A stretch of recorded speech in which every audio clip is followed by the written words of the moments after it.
उधार की बहू। दिखावा बहुत ही खराब बीमारी है। कहते हैं ना, जिसे दिखावे की बीमारी लग जाती है उसका कहीं कोई गुजारा नहीं है।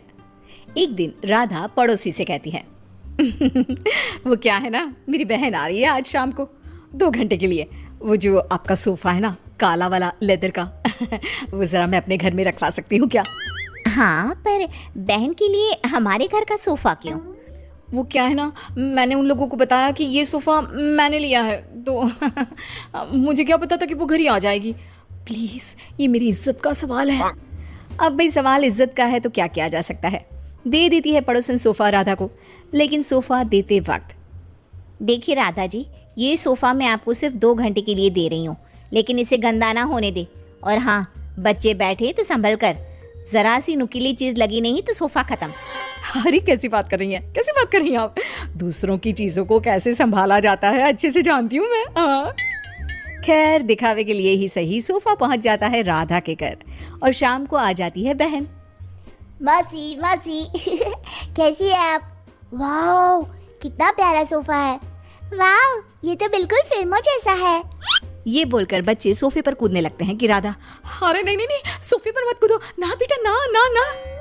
राधा की बहन समीरा बोल पड़ती है, वाह दीदी वाह, ये सही है। मेरा बेटा थोड़ी देर खेल भी नहीं सकता क्या? अरे नहीं नहीं, वो बात क्या है ना कि सोफा थोड़ा क्या राधा, कहाँ से आया ये सोफा? क्या बात है दीदी, जीजा जी को बताए बिना सोफा खरीद लिया क्या? वो क्या है ना, मैं जा रही थी धनिया खरीदने, रास्ते में मुझे ये सोफा अच्छा लगा तो मैंने खरीद लिया।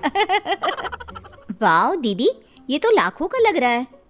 राधा तो अब अपनी तड़ी में आ जाती है। लाख? लाख क्या अमाउंट है मेरे लिए? अरे कई बार तो मैं चौक तक रिक्शा लेती हूँ और मन कर गया तो फ्लाइट से मनाली मसूरी घूम कर आ जाती हूँ। हाँ। देख रहे हो मेरी दीदी के पास कितना पैसा है? जीजा जी कितना पैसा कमाते हैं कि लेने निकलती है 10 रुपए का धनिया और ले आती है लाख रुपए का सोफा। तभी पीछे से कुछ फटने की आवाज आती है। माँ। अरे अरे अरे, क्या हो गया बच्चा? सभी देखते हैं कि बच्चा जमीन पर गिरा होता है और उसके हाथ में सोफे का कपड़ा होता है। बच्चे ने सोफा फाड़ दिया होता है, जिसे देखते ही राधा बौखला जाती है। अरे ये क्या कर दिया? राधा को तो न जाने क्या हो जाता है, वो जोर जोर से रोने लगती है। अरे क्या हो गया? फट गया तो दूसरा ले लेना, फिर कभी मिर्ची धनिया लेने निकले तब ले लेना। क्या समीरा, कैसी है तुम्हारी दीदी? इतनी छोटी सी चीज के लिए ऐसे रो रही है जैसे खुद खरीदा सोफा नहीं, पर हम लोगों को दिखाने के लिए पड़ोसी से मांग लाई हो वो सोफा पटा हो। समीरा, क्या सच्ची? हाँ, वैसे मुझे याद आ रहा है, पड़ोसी के घर थोड़ी देर पहले ही ये सोफा उतारा जा रहा था। वैसे दीदी ये कर सकती है, उनसे यही उम्मीद है। लेकिन दीदी, ये तो मैं थी, आपकी छोटी बहन, मुझसे दिखावा करने की क्या जरूरत थी? मुझे माफ कर दे, मैं आपसे किसी का सामान लेकर नहीं आऊंगी। अरे अगली बार की छोड़ो, इस बार का क्या करेंगे? ये सोफा कैसे? जीजा जी, मैंने फैशन डिजाइनिंग का कोर्स किया है, मैं सोफा अभी ठीक कर देती हूँ, पता भी नहीं चलेगा कि ये कभी फटा भी था। बस फिर क्या था, समीरा सोफा ठीक कर देती है। सोफा पड़ोसन के घर चला जाता है, उसे कुछ पता नहीं चलता और राधा कान पकड़ती है कि वो अब से किसी का कुछ भी उधार नहीं लेगी। लेकिन फिर एक दिन राधा की सहेली, यार राधा, कितना वक्त हो गया, हम लोगों ने बात भी नहीं की, कैसी है तू? मैं तो मस्त हूँ, तू बता क्या चल रहा है, कहाँ घूम रही है? अरे कुछ नहीं, बहुत समय हो गया था तो सोचा तुझसे मिलने आओ, तो खाना बना लेना, मैं और मेरी ननद आएंगे खाने पर। और हाँ, मेरी ननद ना बहुत बड़े घर की है, तो थोड़ा स्टेटस देख लेना। हाँ। अरे कैसी बात करती, वो तो तू ना भी बोलती ना तो मेरा स्टेटस खुद बोलता। वैसे भी यार, मैं बहुत रईस हूँ। हाँ, तूने मेरे सोशल मीडिया नहीं देखे क्या? अब क्या था, राधा के घर उसकी सहेली आ रही थी, तो जो वो दिखावे वाला कीड़ा था ना, फिर से उछाले मारने लगता है। राधा किचन में जाती है, जहाँ पर, हाय रे, मेरे पास तो ये सिंपल सा डिनर सेट है। अब कैसे मैं उसे अपना हाई प्रोफाइल वाला स्टेटस दिखाऊंगी? एक काम करती हूँ, वो जो नई पड़ोसन आई है उसके घर से ले आती हूँ, कम से कम इज्जत तो बनी रहेगी। राधा पड़ोसन के घर जाती है और देखती है कि सामने ही शोकेस में महंगा वाला डिनर सेट लगा होता है। वो क्या है ना, मेरे घर में कुछ ज़्यादा ही लोग आ रहे हैं, तो वो नीला वाला डिनर सेट आप मुझे दे सकती हैं प्लीज़।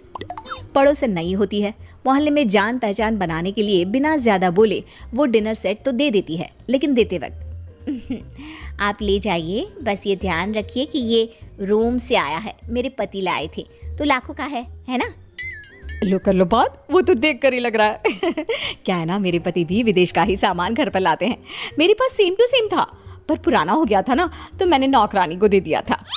हाय रे सच्ची, मेरा तो 10 साल हो गया, पर आज भी हाथ कांपते हैं किसी को देते।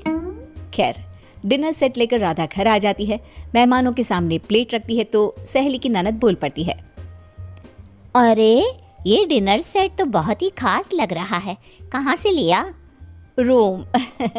रोम से लिया है, लाखों का है। यार सच्ची मानना पड़ेगा, तूने तो बड़ा स्टेटस मेंटेन रखा है, क्यों? तभी ये क्या, एक बार फिर किस्मत खराब, ननद के हाथ से प्लेट गिर जाती है और टूट जाती है। हे भगवान, ये क्या कर दिया। इट्स ओके, होता रहता है यार, डोंट रिएक्ट सो मच, उसे बुरा लग जाएगा ना। अरे लगे बुरा, मुझे क्या है, ये प्लेट तोड़कर खाना कौन खाता है। पैसे निकाल, मैं कह रही हूँ निकाल पैसे। अरे कैसी बात कर रही है, लाखों रुपया है ना तेरे पास तो। हाँ तभी बोल रही हूँ कि पैसे निकाल, नहीं तो पुलिस को बुलाती हूँ। वैसे भी क्या बोल रही थी तू, बहुत पैसे वाली है ना ये, तो बोल लाख रुपए दे, फिर ही जाने दूंगी मैं इसे यहाँ से। खाया पिया कुछ नहीं, प्लेट तोड़ा लाख रुपए, चलो भाभी। सहेली की ननद क्या करती, पर्स में से पैसे निकाल कर दे देती है और वहां से चली जाती है। हाय रे, अब मैं क्या बोलूंगी पड़ोसन को। तभी राधा का बेटा, माँ ये देखो, मैंने वो टूटी प्लेट कैसे फेविक्विक से जोड़ दी, लगी नहीं रहा ना कि ये कभी टूटी भी थी। राधा प्लेट देखकर खुश हो जाती है, वो बच्ची को प्यार करती है और भागकर डिनर सेट पड़ोसन को दे आती है और घर आकर नोट गिनती है। क्या सोचा था, हर कहानी के अंत में सबक ही मिलेगा।